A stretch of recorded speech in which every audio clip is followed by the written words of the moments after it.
Welcome to Back from the Abyss. I'm Dr. Craig Heacock. I'm here today with Dr. Will van Derveer. Will, thank you for coming up here. Great to be here. Yeah. Back from the Abyss listeners may remember that a year and a half ago, Will and I sat down to do an episode called What's the Deal with Psychiatry? And we sort of deconstructed what's going well in psychiatry and what's not. That episode got a lot of love and lots of listener feedback. And so when I was thinking about season 6, what to do, I thought, who do I really want to bring back? Will, you were top of the list. Oh, thanks, Craig. So it's really fun to have you here. As kind of a part 2 to What's the Deal with Psychiatry, I really wanted to do a deep dive today into what's really the prevailing model of psychiatric practice in the U.S., which is what we call quote-unquote medication management, characterized by the 10 to 15 minute med check. I'm hoping that you and I can kind of break down for the listeners some of the biggest problems with this prevailing model. And then I think as part of our critique, I think it will emerge what we see as the more hopeful, holistic, integrative model. Right on. Let's start though. Listeners, you may remember Will is the head of the Integrative Psychiatric Institute in Colorado, runs training programs, a bunch of really cool programs, largely for psychiatrists and psych NPs. Is that accurate? And PAs? And also psychotherapists. Yeah. Tell me, why don't we just start? I know I asked you this a year and a half ago, but I think for listeners, it'd be a good reminder. How do you define integrative psychiatry? There are a couple of different ways you can slice this. The first one is, I think, in visual terms. So this is sort of like the vertical axis, and then we'll go horizontal. In the vertical axis, I think about transcending and including the reductionistic strategies that we're going to be talking about today. So prescribing is a part of integrative psychiatry. I would say everything that works well with the least amount of negativity is part of integrative psychiatry. So that includes ECT. It would include ketamine. It includes psychedelics. It includes looking at the whole person, so treating the classic biopsychosocial model, but also not leaving out spirituality. So that's one aspect of it. And it has a kind of a technical aspect of it that I would say is kind of folded in from functional medicine. So looking at psychogenomics, looking at methylation pathways, looking at detoxification, looking at gut-brain connection, environmental toxins, hormone imbalances, all the root causes of symptoms. So, I'm curious how it was for you in med school. And in my medical school, we got 1 hour of nutrition, for example, 1 hour. Yeah, I think 0 hours. Okay. I don't remember that. Yeah. So just, the levers that you can pull are quite broad, the range. But what we were taught was pretty narrow. So then I guess the other, on the horizontal axis, you have a broad range of different traditions of healing that can be put in play to help people, ranging from homeopathy to Ayurveda to Siberian shamanism to Chinese medicine. And practitioners can either go out, after getting a Western training and go and do that, or they can, if you're like me, you want to find a great group of professional friends who you can treat people with in collaboration. So it's not having, it's avoiding the arrogance of Western medical dominance and saying, you know what, we're kind of a young science here compared to some of the other ones out there. So let's be humble. Let's understand that there are different frameworks that can be more effective for some patients. Mm-hmm. Is holistic psychiatry, is that a synonym, or because I hear people batting that around too. Do you think of that the same way? Well, I think there was and this is a little bit nuanced and kind of more maybe insider perspective on the history of, holistic medicine and psychiatry, but there used to be an American Holistic Medical Association. And what I found when I went to those meetings was a lot of the horizontal thing I was talking about, where you have an ecumenical, kind of open, receptive, a multidisciplinary set of offerings for people to consider. Very helpful. And there were people who were amongst the leadership of that community who were very down on using science and kind of like this more technical functional medicine approach. They didn't want to emphasize methylation or detoxification pathways. They weren't really interested in gut testing. They really were not all about hormones. It was more like, hey, it's a kumbaya, like let's, endorse spirituality and homeopathy and traditional Chinese medicine and herbs and needles and so on. And to me, it was just sort of part of the story. So I consider holistic medicine to be more on the lifestyle side, and also more of this different traditions are great and we should learn from them. Or maybe it's almost like holistic psychiatry is all of that minus psychiatry, minus traditional psychiatry, which is like diagnosis and meds and ECT. Exactly. Well, exactly. That's super helpful. Mm-hmm. Okay. So I've been using those two terms kind of synonymously, but that's really helpful. So I think, listeners, another way to think about what Will and I are going to dive into here is we're going to sort of compare and contrast the prevailing medical model of medication management with integrative psychiatry, which is what Will does and what I hope I do. I'm aiming to do that.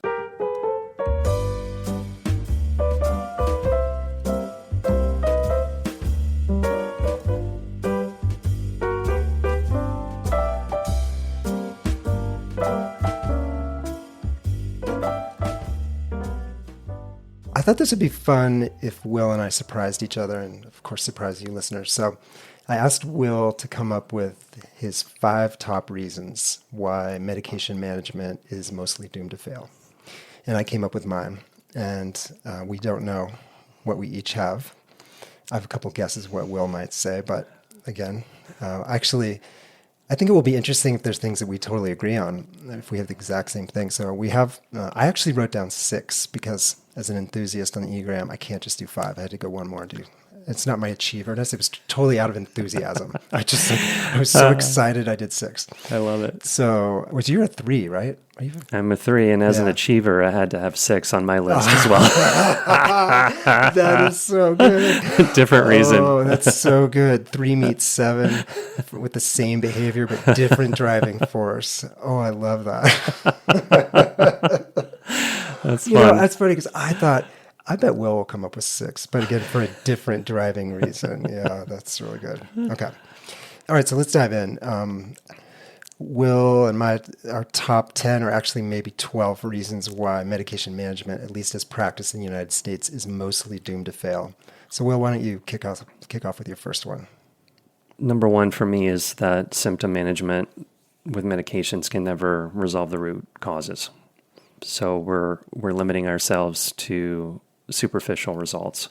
People I've worked with over the years often come in having seen a magazine advertisement or a television ad that says, here's your, Cymbalta for your depression or whatever, and they literally think, I'm going to take this for a while, it's going to fix something, and then I'll go off of it and I'll stay well. But that's actually not what the promise is of pharmacology. So that's disturbing to me. Mm-hmm. Right. Even the whole DSM is completely ignorant of root causes. Right. It's just, again, we did talk about that in our first episode, but you would think a coherent, nosologically logical diagnostic framework in psychiatry would have to include root causes, as it does in every other specialty, but with us, no. Right. Yeah. I had one here actually that's similar, maybe a little nuanced, but I'll go ahead and do this. As listeners know, I often think in metaphor, and I often think of humans as trees. And so I think, some of us are lucky enough to be healthy, growing tall and strong, carrying out our functions and thriving. But others of us are missing branches. We have damaged root systems. We have pockmarked leaves. We just stopped growing. Our mycorrhizal networks are damaged. And I think it's like psychiatric clinicians, our job, our responsibility should be to look at the entire tree, to evaluate it, holistically, integratively. And then when we're ready to start moving towards a treatment plan, would we ever want to just do fertilizers? Because fertilizer is helpful. And I would imagine many of the trees, just like many of our patients, can benefit from medications. You and I are not anti-medication.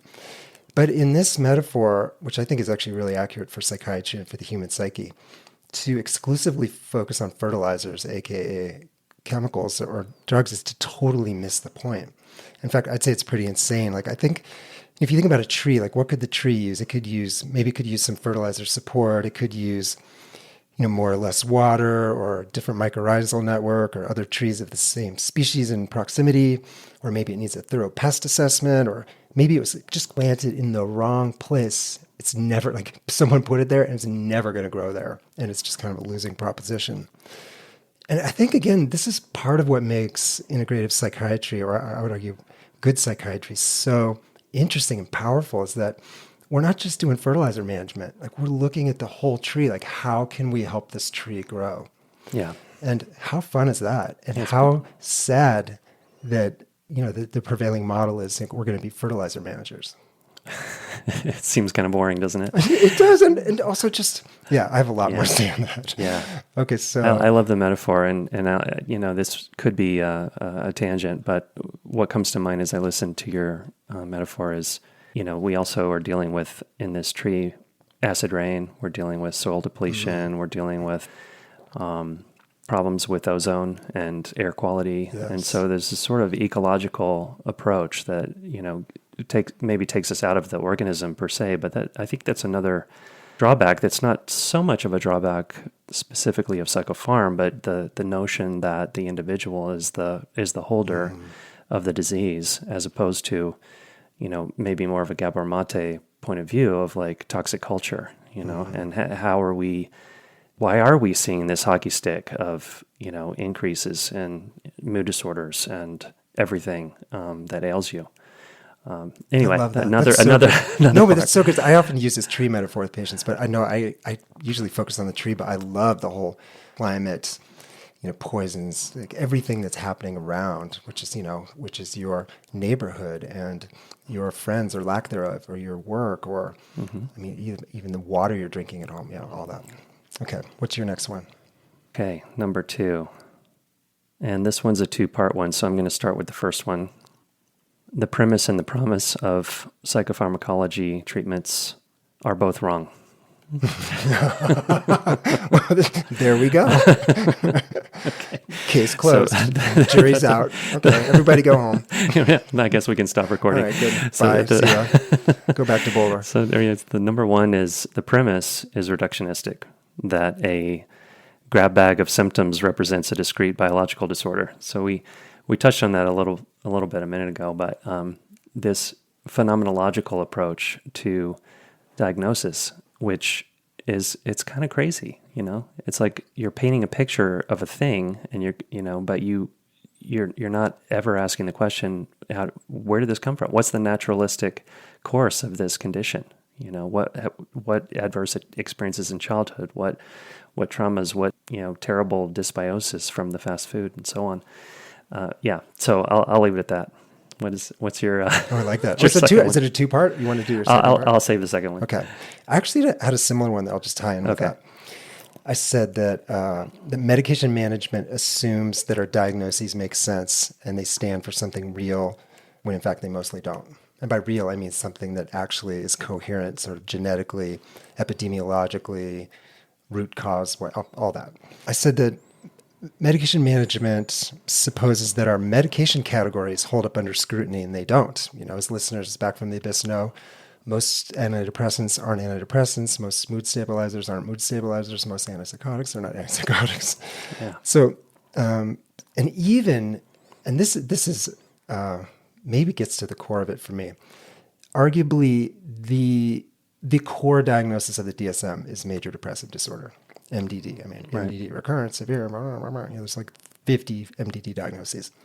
But you and I know, and I think increasingly a lot of other psychiatric folks know, that MDD holds no water. It's a diagnosis that makes no sense. And starting with, if you look at the criteria of hypersomnia or insomnia, which again would be like a skin disorder that had rash or no rash, which to me makes, but yet, just months ago, there was a study all over the public press of Lexapro versus psilocybin for major depressive disorder. And I read that, I just wanted to scream. I'm like, Lexapro is not primarily an antidepressant.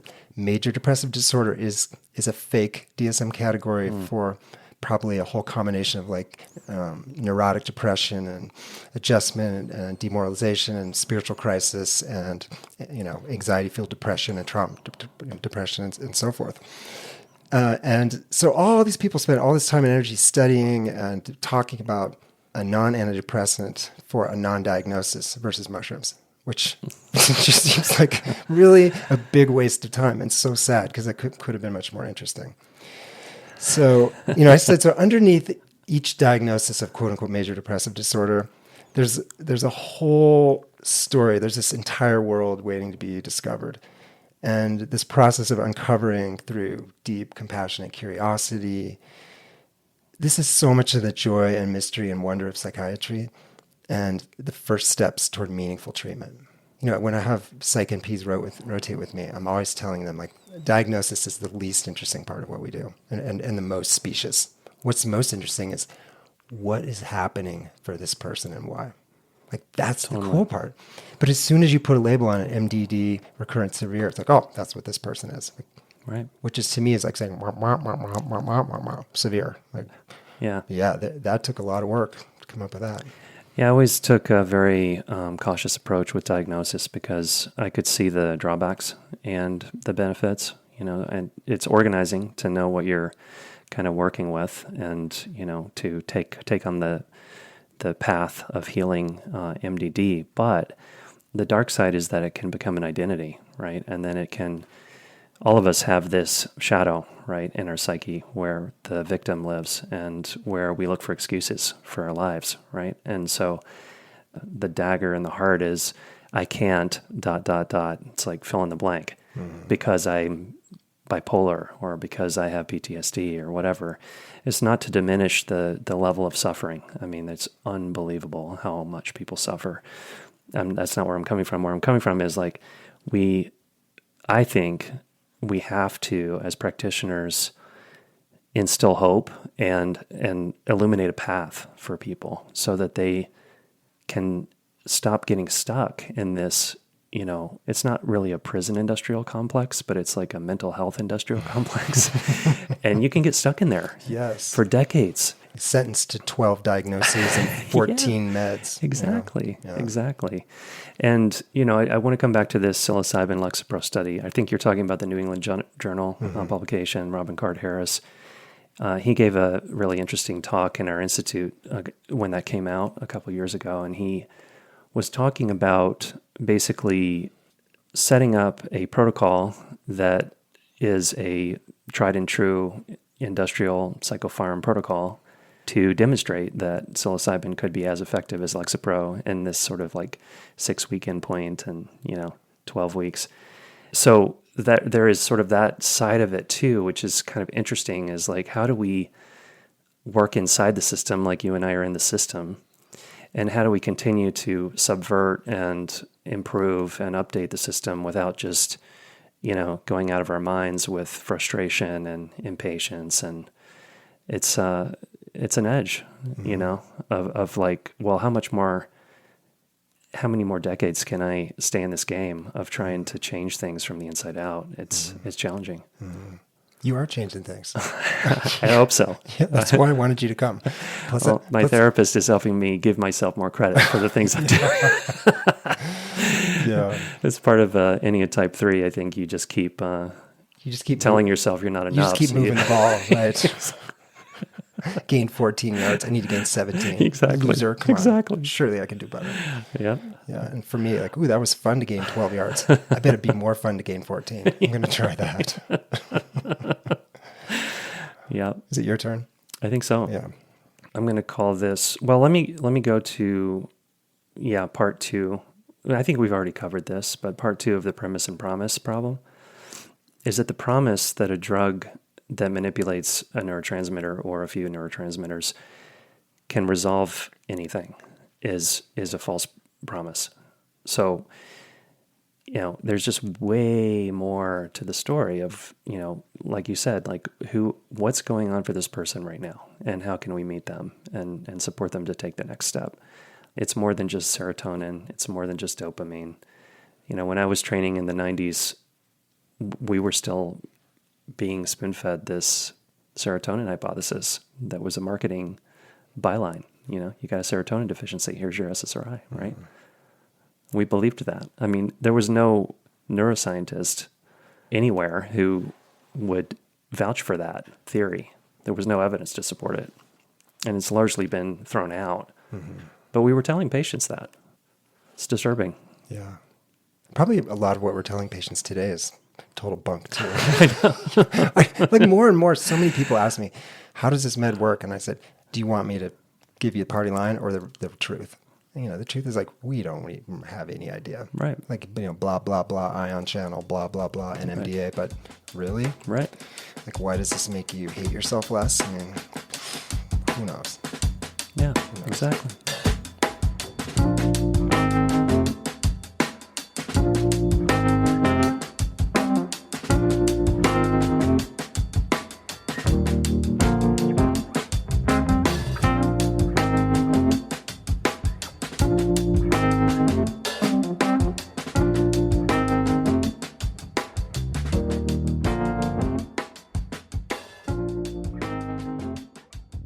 This was the first one I wrote down, and when I was all hell-bent for this episode, okay, Will's going to do it, and I started typing like mad. So this is the first thing that came out of my enthusiast brain. I said, my problem with medication management, it starts with the words medication management, because words define, they limit, they shape our reality. What we label, we focus on, and we see that, we believe that, we really see only that. So medication management, that phrase, it brings our reality, our focus, our vision to the idea that our job is to, quote unquote, manage meds, whatever the heck that means. But what other medical specialty, and this is one of the reasons medication management makes me insane, as does the word prescriber. Please, everyone back from the abyss listeners, please stop using the word prescriber. What other medical specialty would ever say they do med management? Can you imagine your rheumatologist? Like, what do you do, Dr. Schmo? Oh, I do medication management. Or your pediatrician, medication management. Your hospice doc. Oh, you here to take care of me? No, medication management. Even if the hospice doc is largely doing medication management, I don't think there's any other specialty in medicine where they would just self-limit themselves. Like, I'm your med manager. I'm your prescriber. It's so depressing. And I was looking at Psych NP's website the other day, and she said, note in all in caps and bold, I am not a therapist. And I first thought, well, good for you for advertising that. And secondly, I thought that is so sad. Yeah. So sad. Like, you are taking care of psychiatric patients. Again, a couple of my others talk about why this is so sad, and you are not a therapist. Because she is doing therapy. She's probably just doing very terrible therapy and not realizing how bumbling she's doing. But again, this whole idea that word-shaped reality, that medication management is taking potentially all of these other things we could be doing, and they take them off the table because this is what we do. I mean, right. So I've had a lot of my patients ask me, or say, well, you just do my meds. And I have to take a deep breath. And I will say, how many minutes of our 30-minute session typically do we talk about meds? And they'll say, we almost never talk about meds. I'm like, because you're on your Lamictal and you're taking it, and we talk about sleep and weed and love and work and meaning and demoralization and death. We talk about the real stuff. Yeah. The Lamictal's on board. We don't need to keep talking about that. Totally.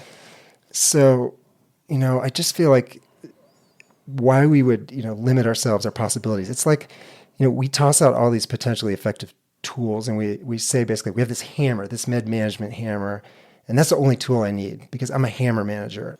Yet, if we're well trained and we're curious and we read and we ask, we learn, we can have all these tools like you talked about in the introduction about integrative psychiatry. There are so many ways that we could potentially help our beautiful trees that we're seeing our patients, help them grow, that go so far beyond fertilizers. Right. I think it's important to mention the whole procedure-based compensation system, having managed care enter the scene in the 80s and become dominant pretty quickly. And now you've got this massive corporate infrastructure between the physician and the patient who need to get paid for that to exist, right? So reimbursement for psychotherapy goes way down for doctors. But the procedure of medication management is something that if you pack enough of those into an hour, you can make a living wage as a physician to do. Mm-hmm. And so there are these incentives that drive, I don't think it's sort of like as a group, psychiatrists or nurse practitioners or medical providers in general sort of said, well, we don't really want to talk to people anymore. We don't want to be healers anymore. We don't want to be in that deeply rich, fulfilling conversation that you just talked about: death, existential meaning, love, all the things, sleep quality, exercise, diet, and so on. I think it was very much driven by a kind of takeover of medicine. And, in the town where I practiced for 20 years in Boulder, I had a vicarious benefit from, I was a bystander in this process. It actually was before I even came into being as a psychiatrist, but the town of psychiatrists basically said, look, we're not going to work with managed care. There were maybe, when I started, only maybe 25 or 30 psychiatrists in town, and none of them took insurance, pretty much. And so I walked into a situation where I could do the 30-minute visits or hour visits or hour and a half visits, and I said, here's my hourly rate. And, there were plenty of people who needed care who were willing to do that with me. But many of my beloved colleagues and, beautiful, suffering, healer people in the world, and we meet a lot of these people at our institute who are just so fried from what we're talking about today. They didn't choose that. They didn't ask for that. They didn't go to med school to become a med manager. It's really sad. Yeah. You're right. I think you bring up such a good point, Will. I'm glad you did this. Right. By no means am I hoping that, or am I thinking that this episode is going to be like shaming people who did med management not to do it, because so many people doing med management are doing that because that's what's required where they work. Right. It's almost like psychiatry has taken this sort of race to the bottom economically, where much of psychiatry is like Spirit Airlines. It'll get you there, kind of, but it's so bare bones. It's not fair to beat up on the Spirit Airlines pilots or flight attendants or baggage people, or they're economic factors that are way beyond us that are pushing psychiatrists and psych NPs to do med management. But I also like what you said, that there is power in coming together. And the more people who listen to this, the more people who think, no, I'm not going to do that because it's just not good care. Yeah. I could manage your fertilizers and make a lot more money per hour, but I'm not going to do that because morally, ethically, I just don't think that's right. And I think more and more people are opting out of that. But you're right, they're huge economic trends, so I appreciate that. Yeah, and it takes a tremendous amount of courage, and it takes other kinds of resources, internal and external, to make that leap out of a job where you're being told, you got to see 40 people a day, and here's what's happening, and writing prescriptions all day long, and you're up to your eyeballs in your EMR, and it's just an incredibly dehumanizing experience as a provider. It breaks my heart that, so many people are out there who are these, beautiful souls who came into medicine because they really care about people. And then the system that they step into that's set up for them when they come out of training is just it's horrible. Yeah. I've been hearing from new psych practitioner grads that they're getting offers to do telehealth for some of these, across the state lines, companies making a ton of money if they're willing to sit in their house, do like 4 med checks an hour, do quote unquote med management, and make hundreds of thousands of dollars. Wow. Yet, and a couple of them who've asked me about it, I've said, I don't think you'll be able to do that for very long because it will be so depressing, soul sucking, and ultimately frustrating and unfulfilling that you will bail. But, again, the financial incentives pull people that way. And student loans and so on. So my next bullet is, the title is Medical Economics. Patients are not annuities.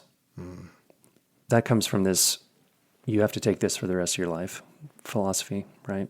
And we certainly do see people relapse when they go off their meds, so that's real. But I think a big part of integrative psychiatry is having a plan from the beginning of, here's what we're going to do. You're going to need lithium for your bipolar 1. You may need to take this for a year, maybe 10 years, maybe 20 years, but we're going to work our asses off to find other ways to get underneath what's going on to put you in a position where you might be able to taper this over time, but we're not going to do that anytime soon, right? Versus take your lithium. You will never come off this. You might have cysts in your kidneys, your thyroid will go crazy. You may develop arrhythmias if you get dehydrated and so on. But this, you're going to die if you don't take this for the rest of your life every single day. Mm-hmm. Yeah, that reminds me too. I remember learning in med school that it's not effective to scare people. Because I sometimes do that. I've done that. Like, oh, look at your LFTs. Oh, man. You got to quit drinking. Yeah, some people, but fear just puts people into defensive mode, into shutdown, and just, yeah, I love the former approach where you said, ideally you can commit to this while we're working on all these other things. It's such a different way. Yeah. Versus like, yeah, your diagnosis has bought you this med forever. Stay on it or else.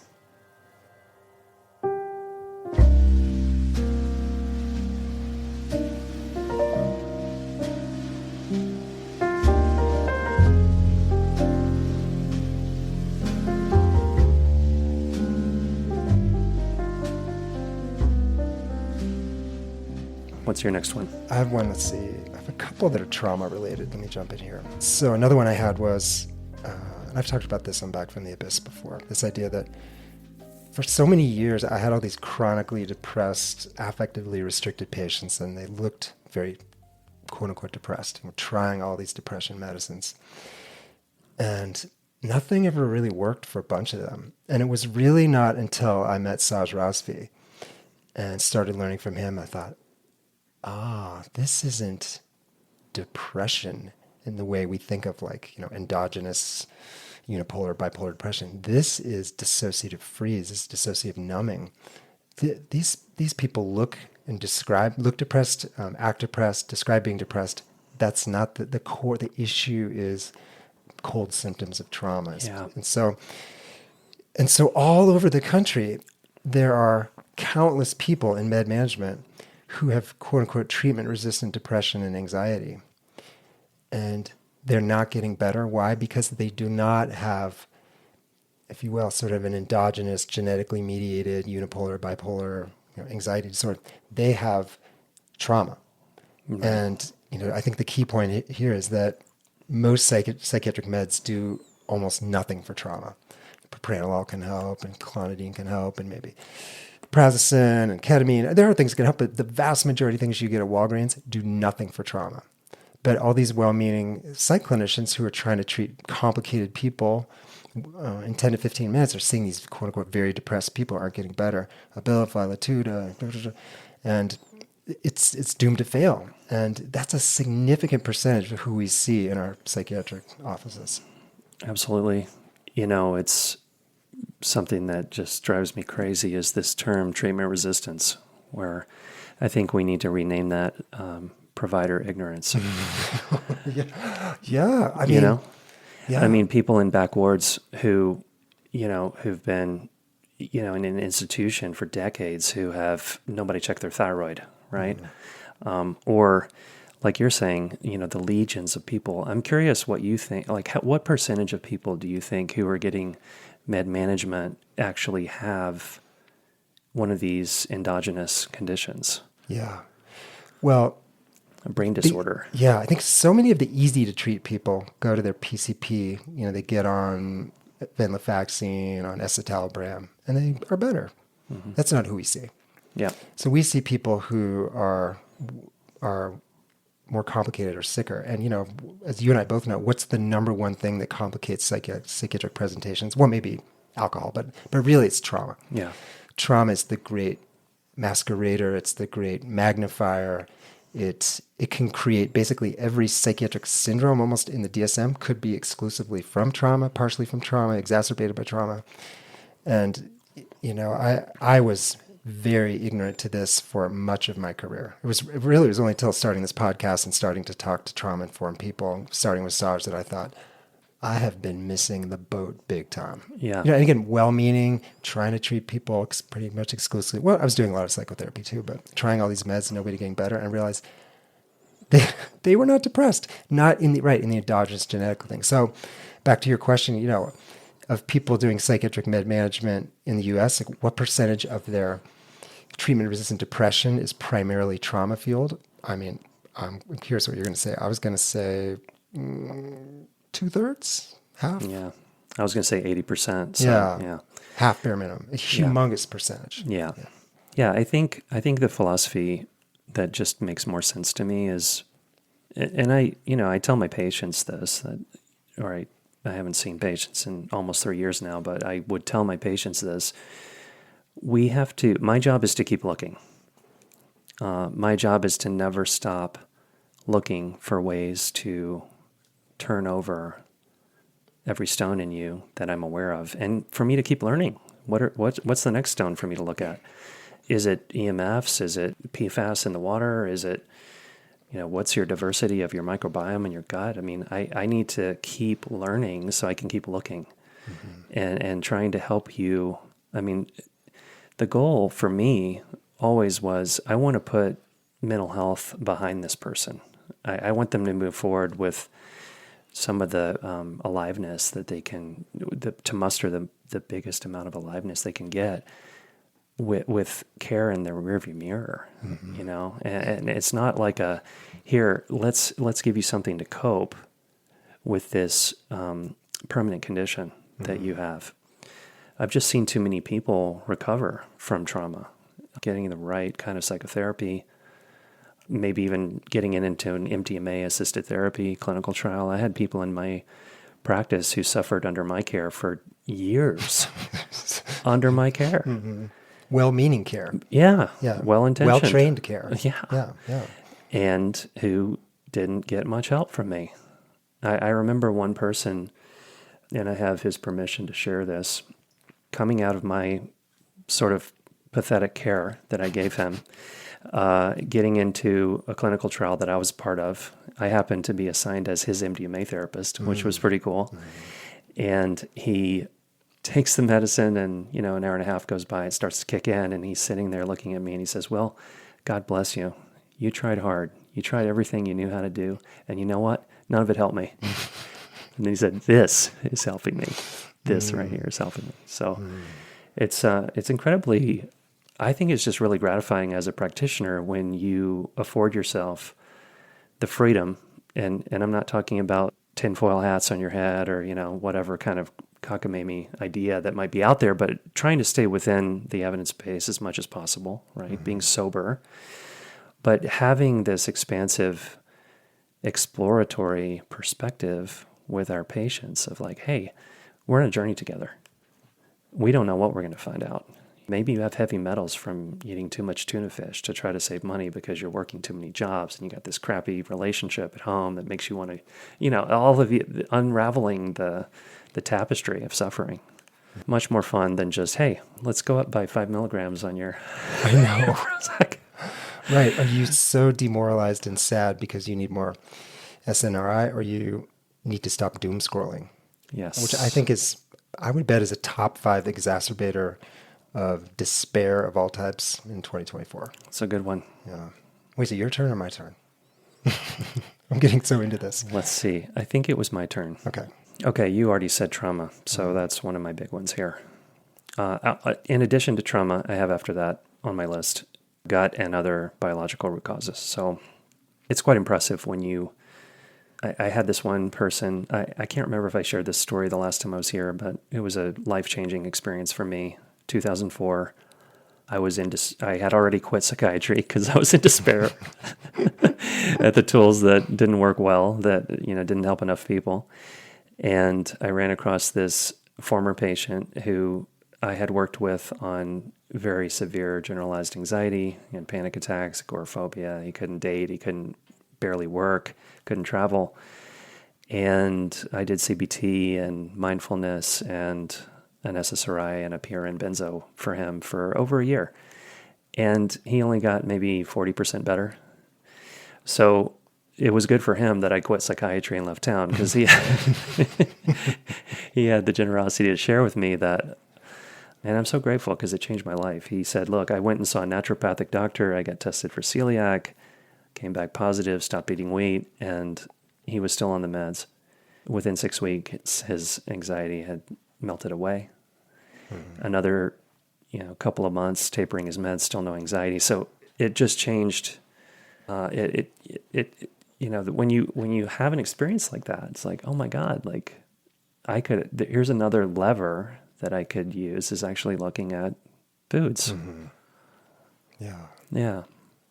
Yeah, it's only been really recently that I've gotten more on board with diet and nutrition. And I read Georgia Eads' book.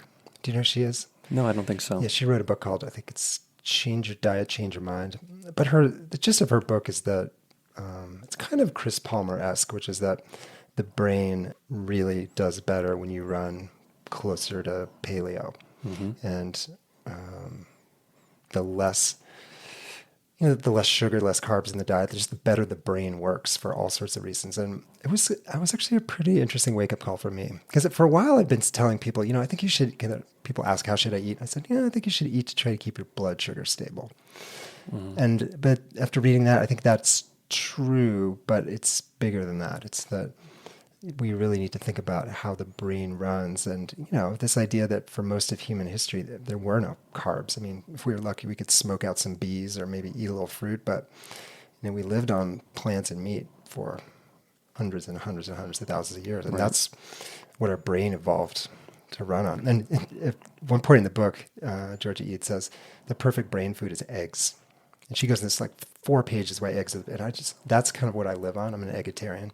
So I was so happy, because my diet was so bad for so long. But I thought, okay, I still don't eat beautifully, but I eat a ton of eggs. So I thought, well, Dr. Eid would say I'm eating the perfect brain food. So yeah, that is a really important piece. It's not just stabilizing blood sugar, it's addressing the inflammatory response to sugar and carbohydrates. Mm-hmm. And some people have inflammatory responses to other things, but that's a lot less common. Mm-hmm. I think starting with the common things, eliminating, the sugary drink at the drive-thru and, getting some traction from that. And wow, okay, that actually feels different. And of course, obesity is also an inflammation factory. So as people start to eliminate carbs, they start to drop weight and they start to have less inflammatory signaling going on, and you get traction, and then feels better, and it's like you have buy-in, and now you're off to the races with this more comprehensive approach. Yeah.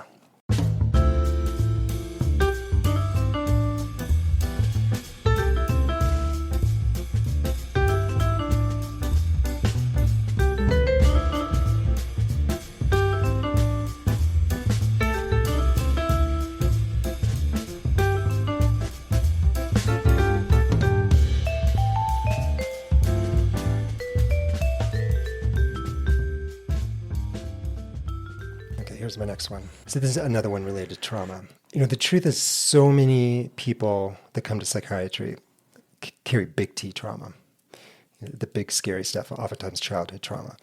And a really significant percentage of our people have deep interpersonal wounds, deep interpersonal psychological wounding.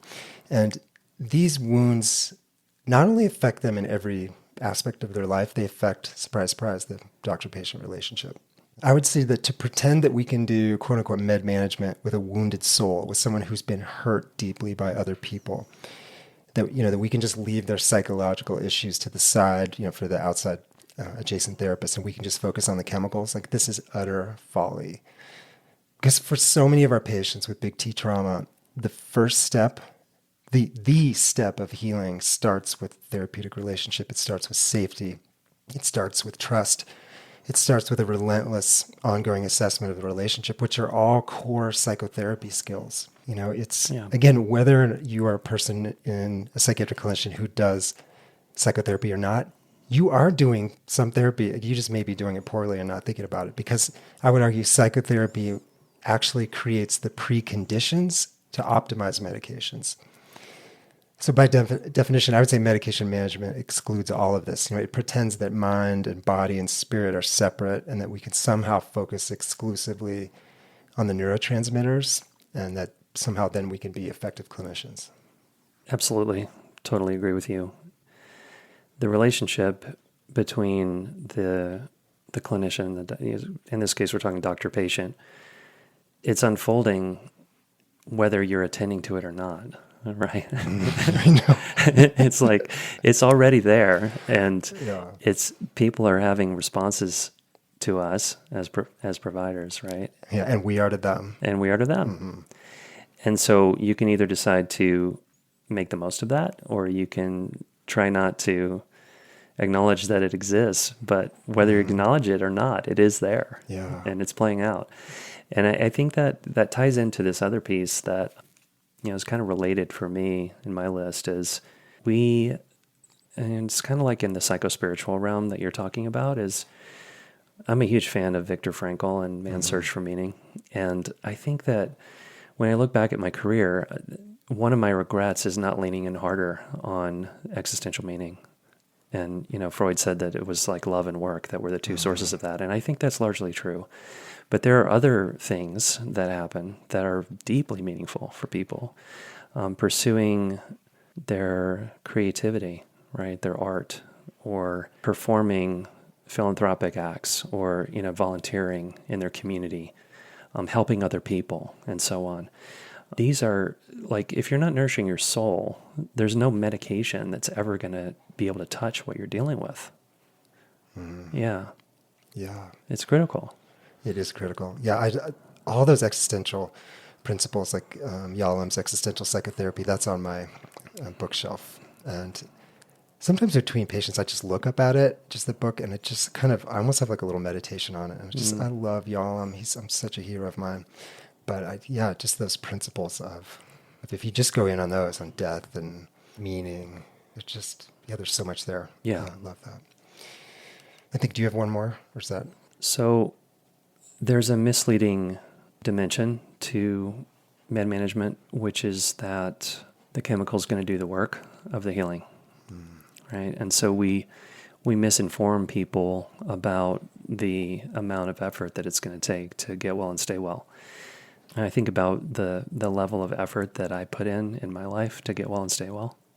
And I don't have major depression or, mood I have a psychiatric disorder. I've got serious childhood trauma, but it's a massive effort, right? To sort of even just not get swept downstream by all the inputs. And you're talking about doom scrolling. It's like the other day I had to go to Denver to have my car serviced, and I couldn't find any food. And I ended up getting a burrito bowl at Chipotle. And it's like, I didn't feel great after that, but I guess it was better than the Panda Express that was next door.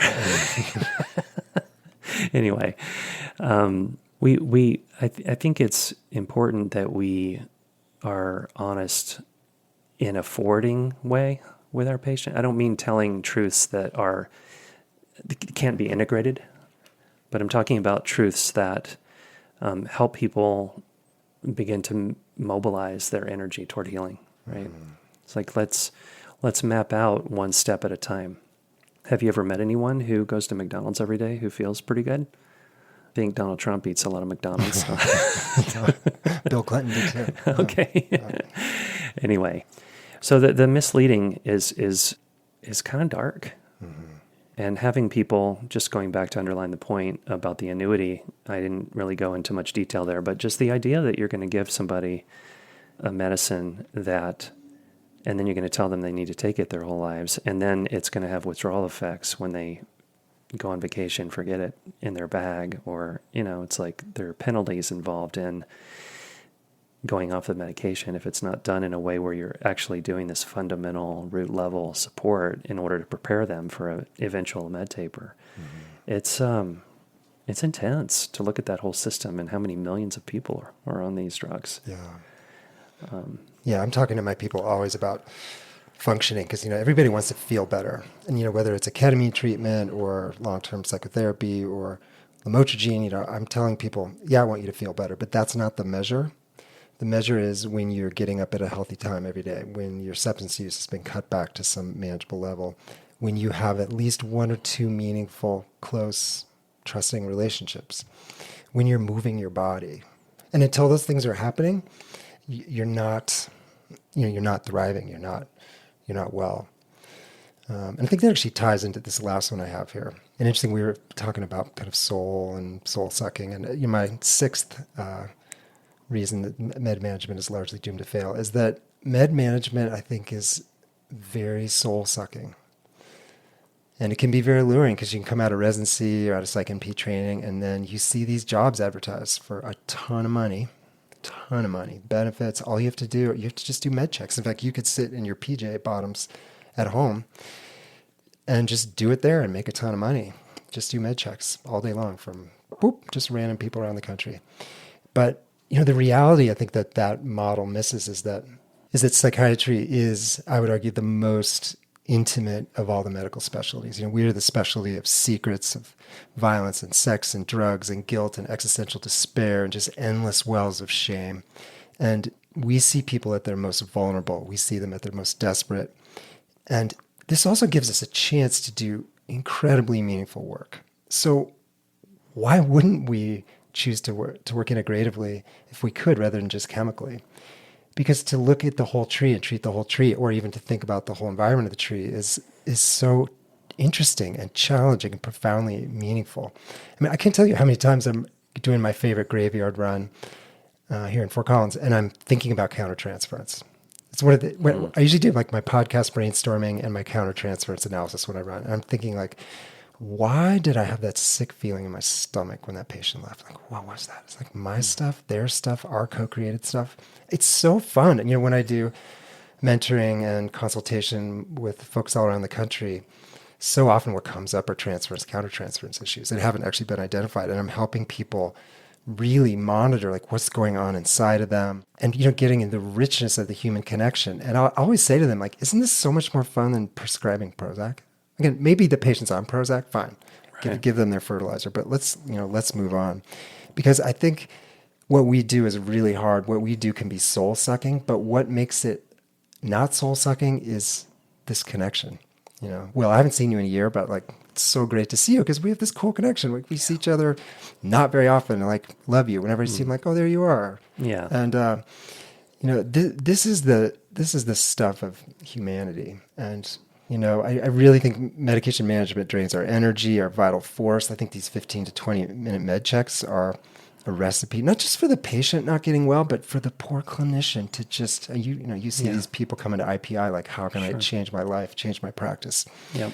It's like, I remember I had an attending at Brown said, look, med management is trying to bring people from -5 to 0. So -5 is like bad symptoms. Mm-hmm. He said, but if you're going to be a good psychiatrist, don't you want to get people to +4 or +5? Exactly. And he's like, so symptom management is bringing people up to 0. And I think that's the med management goal. We're going to help you be symptom free. We're going to bring down your HAM-D or your rating scale. But I think what you and I would agree, and I think a lot of listeners back from the Abyss would agree, like, what's really cool, let's help symptoms. But what if you actually could thrive or go back to yoga or find a boyfriend or find something meaningful or get a dog?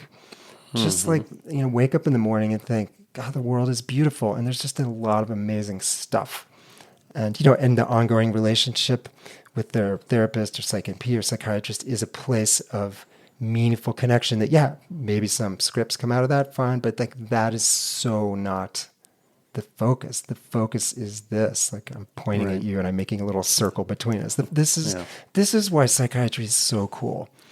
I went into psychiatry initially because I was really interested in psychopharmacology and psychedelics. I thought, I just love, chemicals in the brain, which I still do. But what sold me on it was this, like, wow, to get paid to sit with people in their darkest, hardest times and to try to hold that space and co-create a way out of it so they can start to grow again. I mean, is there anything better than that? It's just the possibilities are endless because going back to the very beginning of our conversation, if you choose to, you can cover the entire waterfront of what we currently know. And obviously there's a lot that we don't know, and things that we don't know is even bigger than that. so there's just... It's like a Donald Rumsfeld thing, the known unknowns and the known knowns. Right. Isn't that Rumsfeld? Was that Rumsfeld? Oh, man. Oh, one of those, or Haig, I don't know, one of those people. Yeah. Oh, I was riffing off of, and to give credit, the Landmark Forum. I never did the Landmark Forum, but I came on the family day, on the last day, and the guy said, there's this domain here of what we know, and what we know we don't know, and maybe it was a Rumsfeld that he got I don't know, but anyhow, it's endless, the depth of richness that we can experience, but in order for that to happen, we have to take care of the causes and conditions to create that field for that interpersonal field to not be a 15-minute med check, right? Mm-hmm. Yeah. Yeah. So everyone out listening, if you do med management or you go to med management, there's hope. Like that can change. Like I think I've had a number of people reach out to me. You hear this all the time. Well, people wanting to change their career to make it richer and deeper and bring in, again, keep the good meds that work, but bring in all this other stuff. So you're excited to go to work. You think, wow, each patient is their own painting, their own mystery, their own wonder. And not just like, I have MDD at 8 o'clock, MDD at 8:15, MDD at 8:30.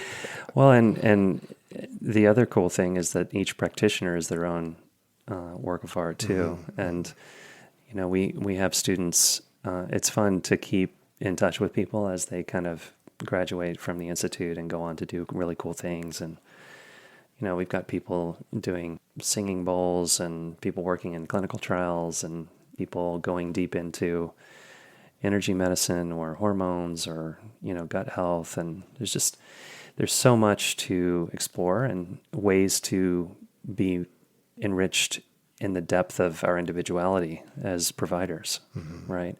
So you could sit with a person in an intake and say, here's how I work with X, Y, and Z, or here's my approach to major depressive disorder. And it's not the only approach. And, I had so many of these conversations around med management. I'm like, there's a guy down the street. I'll give you his name and number. He'll do that with you.